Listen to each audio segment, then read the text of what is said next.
Assalamualaikum warahmatullahi wabarakatuh. Perkenalkan, nama saya Rahmawati Rahmadani dan rekan kerja saya. Risma Rahayu. Jadi saya akan mempresentasikan hasil jurnal saya, yaitu pergaulan bebas di kalangan pelajar.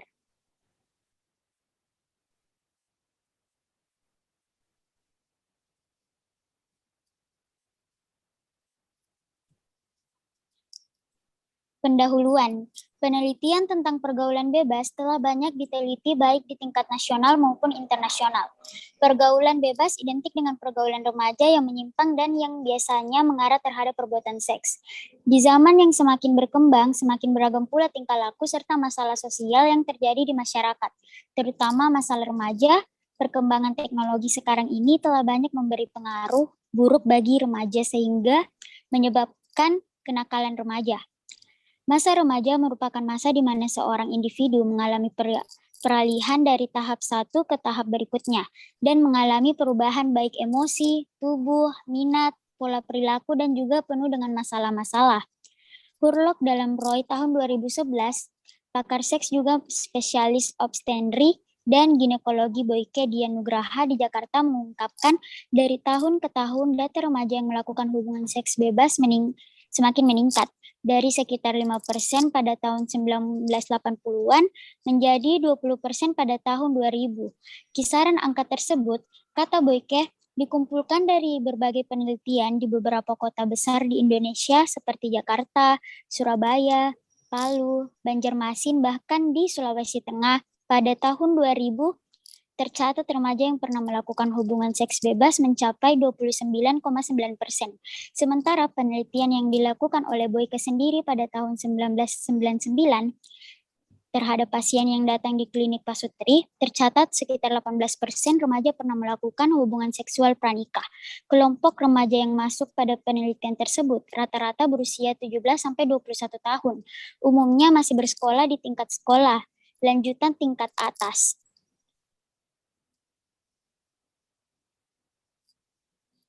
Atau SLTA atau mahasiswa. Namun beberapa kasus juga terjadi pada anak-anak yang duduk di tingkat sekolah menengah pertama. Permasalahan pergaulan bebas ini sudah merajalela baik di kalangan pelajar dengan alasan mulai dibilang gaul demi mencari kesenangan semata. Misalnya yang terjadi di Makassar, di mana dulu sangat menjunjung tinggi rasa malu dan menjaga perilaku agar tidak menjadi bahan gunjingan. Namun, kini hal yang dianggap tabu ini seolah menjadi hal yang biasa untuk dipertontonkan. Misalnya fenomena berpacaran di kalangan pelajar bukan hal yang asing lagi untuk dibicarakan, karena kita bisa melihat fenomena berpacaran di mana saja, berpelukan, berpegangan tangan, berduaan, merokok, minuman keras, bisa kita temui di Makassar karena miras sebagai penyambung tali silaturahmi di antara kaum laki-laki di Makassar. Dahulu orang yang berdua-duaan dianggap sebagai orang yang tidak memiliki rasa malu, apalagi sampai berpelukan dan berciuman. Sangat ditentang oleh masyarakat dan langsung terkena hukum.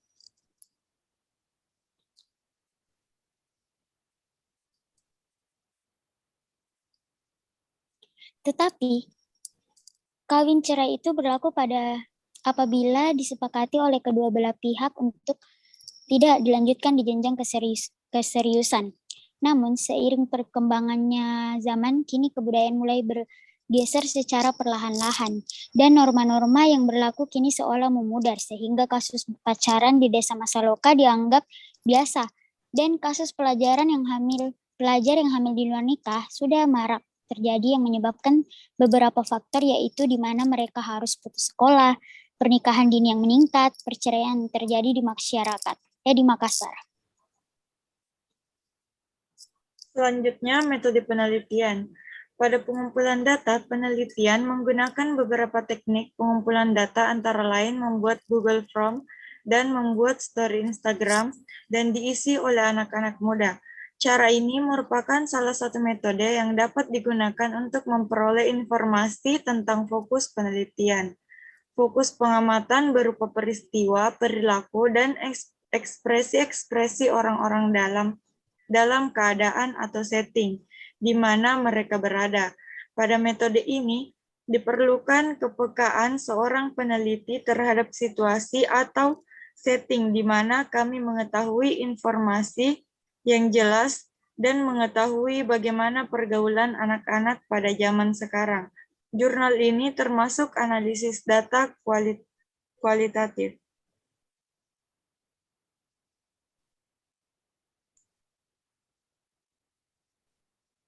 Selanjutnya pembahasan faktor terjadinya pergaulan bebas. Yang pertama, kurangnya perhatian orang tua dalam penelitian ini menjelaskan tentang pergaulan bebas di mana ayah dan ibu adalah teladan pertama bagi pembentukan pribadi seseorang. Keyakinan-keyakinan, pemikiran, dan perilaku ayah dan ibu dengan sendirinya memiliki pengaruh yang sangat dalam terhadap pemikiran dan perilaku anak. Karena kepribadian manusia muncul berupa lukisan-lukisan pada berbagai ragam situasi dan kondisi dalam lingkungan keluarga. Pada pelajar yang ada di Makassar, para pelaku pergaulan bebas merupakan anak-anak yang kurang mendapatkan kasih sayang dari orang tuanya karena sebagian besar mereka tinggal bersama nenek.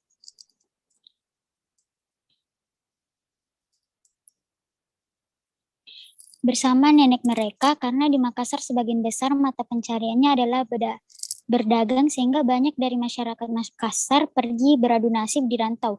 Oleh karena pendapatan yang mereka dapatkan cukup menjanjikan. Namun diakibatkan dari hal tersebut menyebabkan banyak anak yang berperilaku menyimpang karena salah satu faktor penyebab pergaulan bebas di kalangan pelajar adalah orang tua. Yang kedua, teman dekat pelajar di Makassar lebih banyak berada di luar rumah dengan teman sebaya menghabiskan banyak waktu dengan teman-teman sekolahnya. Hal tersebut secara tidak langsung dapat mempengaruhi sikap, pembicaraan, minat, penampilan, dan perilaku. Teman dekat lebih besar pengaruhnya daripada keluarganya. Misalnya di Makassar jika temannya mengenakan model pakaian yang sama dengan pakaian anggota,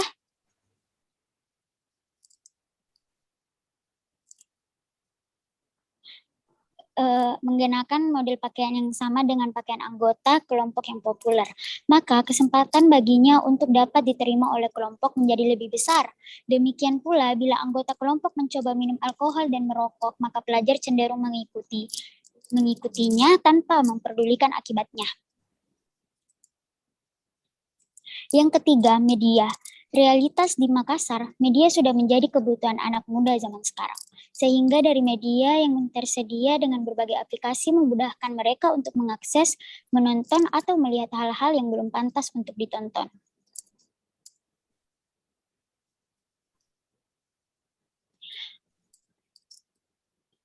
Tidak pantas untuk dinonton oleh anak-anak seperti yang telah dilihat, media tidak digunakan secara arif oleh pelajar karena banyak situs yang berbau pornografi dapat dengan mudah diakses. Hal ini akan berakibat buruk, apalagi jika tidak ada kontrol yang baik terhadap informasi yang sesuai bagi remaja. Dapat kita ketahui, peran sosial media untuk saat ini sudah mulai keluar dari jalannya. Dalam arti banyak diantaranya menyalahgunakan sosial media dengan melakukan suatu hal keburukan sehingga hal tersebut menjadi kerugian dari sosial media tersebut.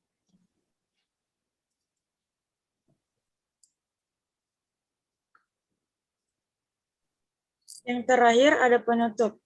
Kesimpulan. Dari hasil penelitian, penulis dapat menarik kesimpulan sebagai berikut. Yang pertama, faktor-faktor penyebab pergaulan bebas di kalangan pelajar di Makassar adalah A. Pergeseran budaya yang menyebabkan pergaulan bebas, yaitu di mana hukum adat sudah mulai bergeser dari yang mempunyai budaya malu yang sangat tinggi dan menjaga perilaku agar tidak menjadi gunjingan serta budaya lokal yang sangat kental. Kini pelajar semakin bebas dalam bergaul dan berperilaku karena mereka mempunyai pola tersendiri dalam bergaul, sehingga aturan yang sudah dipercayai secara turun-temurun oleh nenek moyang sudah dianggap kolot dan tidak sesuai dengan zaman sekarang.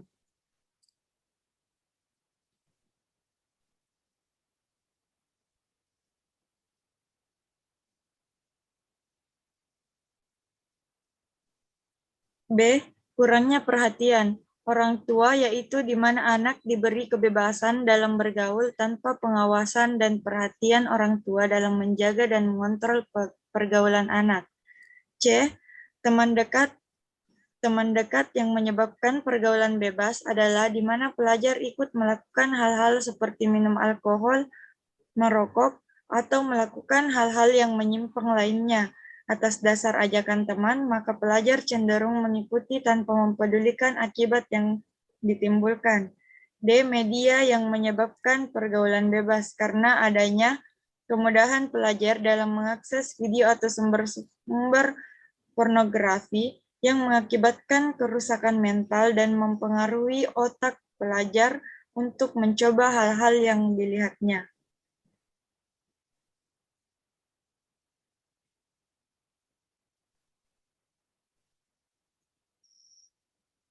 Saran, bagi remaja sebagai harapan masa depan bangsa, seharusnya remaja mengetahui benar tanggung jawab dan kewajiban besar yang dibebankan di bahu mereka. Oleh karena itu, agar tidak terjerumus ke hal-hal negatif yang merugikan diri sendiri maupun pihak lain, maka mahasiswa harus membentengi diri dengan cara memperdalam pengetahuan agama yang bisa dilakukan dengan cara memperbanyak membaca buku keislaman, rajin mengikuti ceramah keagamaan, mengikuti kegiatan atau organisasi keagamaan atau organisasi lain yang bermanfaat, bergaul dengan teman yang baik. Dengan cara-cara tersebut dapat terhindar dari pengaruh buruk lingkungan yang akan menjerumuskan dalam perbuatan maksiat yang merupakan pelanggaran terhadap agama maupun norma masyarakat.